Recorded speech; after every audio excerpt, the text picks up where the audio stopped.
Bumblebee's a car that got me through some very hard times, and unfortunately, I let the registration slip. This is the story of the comeback. I've only got one goal with this build: to throw as much dirt as possible, as loud as hell. For that, I'm gonna put the biggest engine in the smallest car that I can register.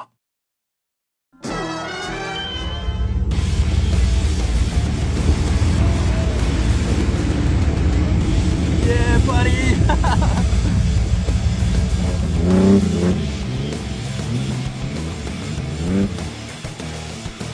This is the main game. I've made this shape by taking the donor car, placing this metal over the donor car's roof and pounding on it. And I got it pretty close. You can see there's a relief cut in there. And I made it bigger than this hole because I figure it's easy to make the metal bend into shape. You got more leverage when it's longer. So I've made it longer than it needs to be. And it's pretty good. It's pretty good. Like, let's have a look here. That's, you know, I can push that in. This is going to be pushed in. And over here, if I had another set of fingers, you know, that's looking pretty good. Now, this has got to be replaced as well in here. I've made this, so you got to make it like a C shape in the bottom because it leans back a little bit. That'll go in there. Progress update. Man, this fits so good. Look at that. That's bloody, yeah, it's going to be sweet.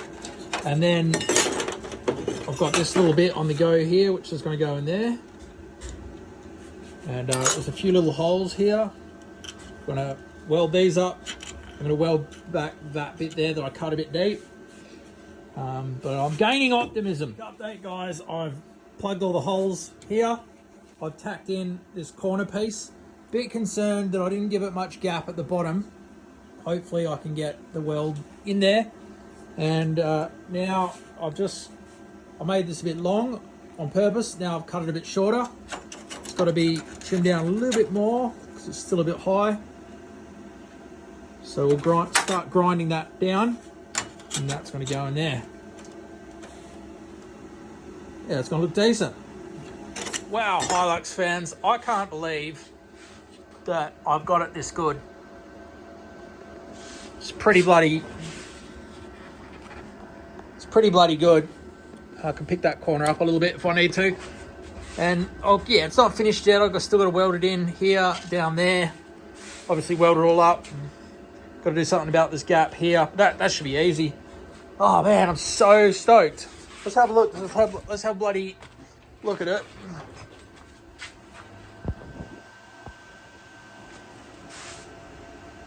It's gonna be good, eh?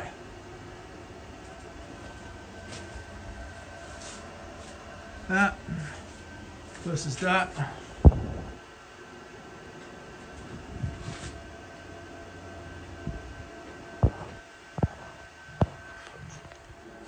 It's another day and I've stitch welded this in. That bit down there needs a bit more work. And I'm not sure what I'm going to do with this bottom bit here, but this bit, just about to start the grind on this bit here. So let's get into that.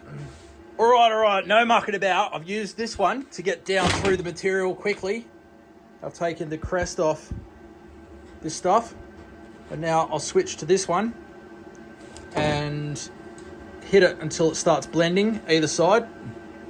Then we got to come back and we've got to do this angle, this bit here, and still got to sort something out there, and then we got to tidy all this up.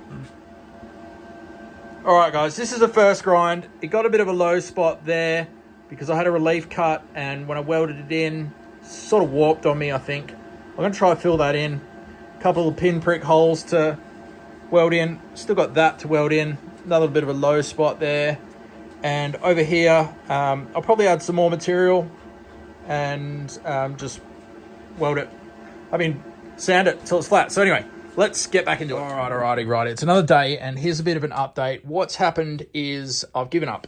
I've gotten this far, and I really got tired of grinding it, so I went and did something else.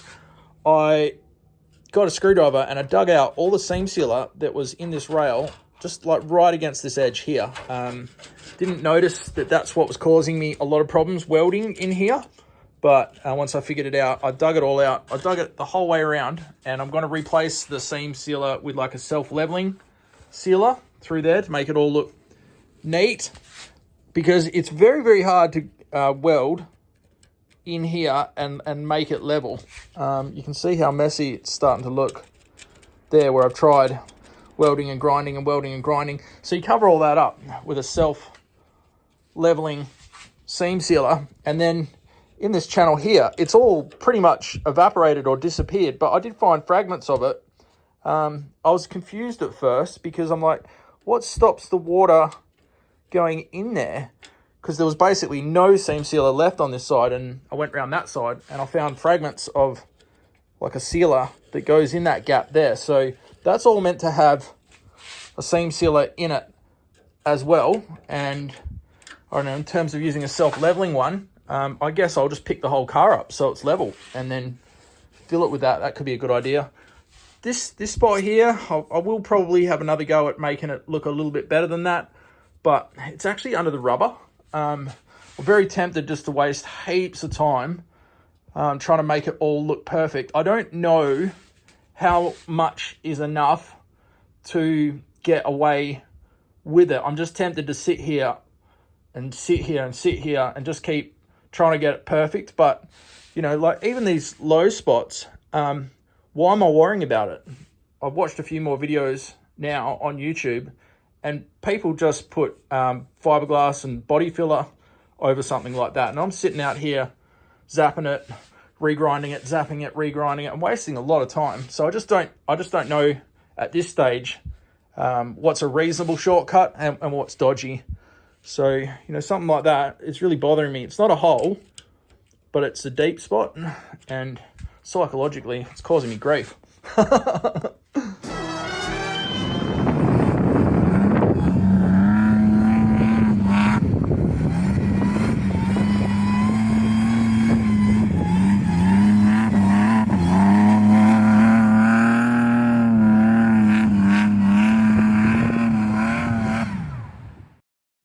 Have a look at this. This is the chassis I painted, and it popped up on Facebook the other day. It's been 1 year since I painted this. Pretty dusty, but it's still glossy. It's been sitting out here baking in the sun, and the only bits of rust that came back was I was starting to run out of paint, I think. It's a little bit rusty there and there. Who cares? That'll be right. But yeah, I'm pretty impressed with how glossy it stayed sitting out here in the sun. It's got UV protected paint in it, said the instructions. So yeah, it's not looking too bad. The other thing that I've done is I've put all my parts in this box and I put them outside through winter, which is a bit silly. I don't know how waterproof that is. They don't look damaged. Looks all right, actually. More worried about that gearbox over there. I've got limited storage. This is a dry spot. I should put more stuff in the cab. I could even put the gearbox in there if I'm actually that worried about it. Welcome back to the channel, Hilux fans. Well, we're still going a year later on the rust, but we're getting close. We've done most of the body. Now I'm onto the doors. Check this out. A bit scary looking. Look at that. But the way I see it is there's a flat section on the top, and then there's this section here, which, I don't know if you can see it on camera, it's flat. So we've got a top piece, and we've got a middle piece, right? We've just made templates for each, and then we've got a bottom piece, and then you've got to deal with this piece here. So I'm going to build the first 3 pieces, and then I'll have a little bit of a gap to fill in. And my plan is to build the pieces, use this as a guide, don't cut this out, build the pieces, get the angles right, then cut this out and drop it in. That should work. Pretty bloody basic, top, middle, bottom. Let's cut those out. The side bit is that bit there. The bottom bit is that bit. So we've got side. It'll go there. Perfect. And it's got a little bit of overhang here because when I put it in, it will slide back a little bit. So that's that one. Top's pretty simple. We've got the top. Goes on the top. It's a pretty good fit. A little bit of overhang still a little bit more trimming to do. And then we've got the middle, which is that way. Middle's gonna go just there, like that. Got the top piece in, and I just whacked it with a hammer to give it the shape. That's looking pretty good. Pretty good. Now, it overhangs a little bit, so there's a bit of overhang there. So I'll get the grinder, and I'll grind that off to the position that it needs to be. All right, I'm up to here. As you see, it's got a bit of a bend in it, and I've made that. That goes on there. It sits pretty good. And now I'm gonna cut along these scribe lines. I did want to clamp it down and do one cut, but I can't find any clamps that are going to work here, so I'm going to just cut this and then grind off the edges until this fits. I'm not going to go all the way to the lip there because it'll be hard to sand that down.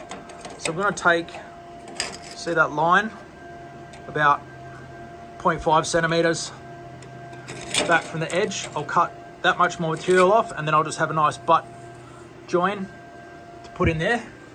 It should work.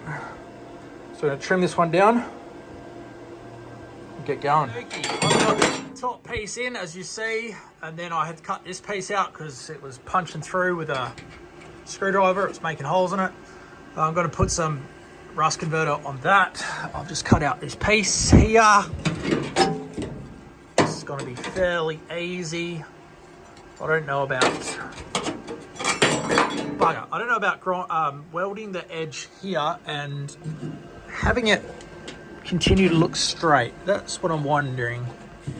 There we go. It's stitch welded in, and doesn't it look horrible? It's going to really surprise me if this comes out looking amazing, but you know, I did the top bit and it looked ugly, and then after the grind it looks sweet. So cross your fingers. Let's grind this and see what happens. Ta-da! It's actually come out pretty bloody good.